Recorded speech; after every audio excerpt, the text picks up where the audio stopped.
Sveicināti! Atskatīsimies uz būtiskajām norisēm enerģijas vairumtirgū un ietekmēm uz cenām šī gada 41. nedēļā. Kopvērtējumā būtiski izmaiņu energoresursu cenās pasaulē nav bijis, un tomēr par galvenajiem faktoriem.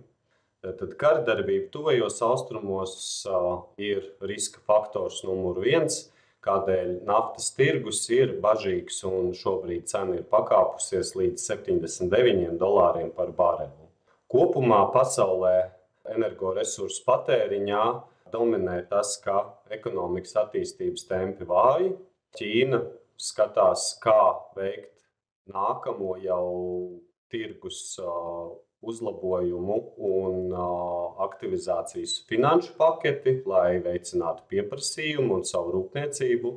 Un arī Eiropas centrālā banka izsver, kā un cik strauji mazināt procentu likmes, lai veicinātu aizņemšanos, veselīgu aizņemšanos un motivētu gan patēriņu, gan industriju strādāt aktīvāk.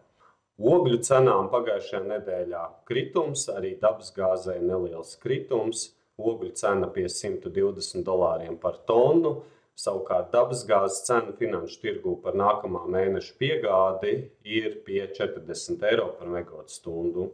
Abiem resursiem Eiropā krājumi ir stabili. Dabasgāzei krātuves aizpildījums ir virs 95%. Sašķidrinātās dabasgāzes piegādes bez kavējumiem un lieliem traucējumiem.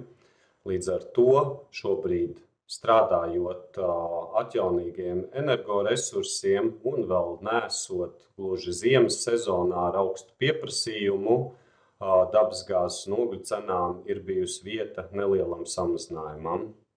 Savukārt kvotu tirgus šobrīd ir noslēdzis iepriekšējā gada saistības, un tālāk jau skatās uz patēriņiem šajā ziemā un nākamajā gadā. Tur ir gan pieprasījuma pieauguma tendences projicētas, gan arī no otras puses arvien intensīvākas saistības, kā mazināt izmešu apjomus Eiropas Savienībā.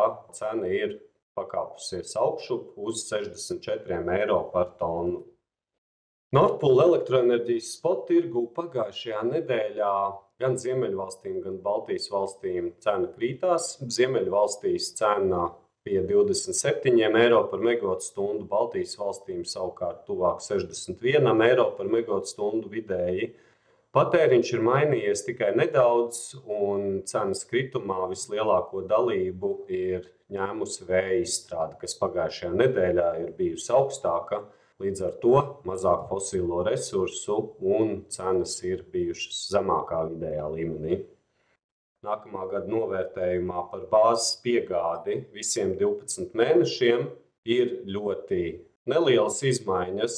Ziemeļvalstu apgabalos cenas 2025. gadam tiek vērtētas robežās no €40 līdz €50 par megawatstundu. Savukārt Vācijas un Polijas kontrakti tiek cenoti €90 līdz €100 par megawatstundu līmenī. Sekosim līdzi gan laikapstākļiem, gan notikumiem pasaules politikā un uz tikšanos nākamnedēļ.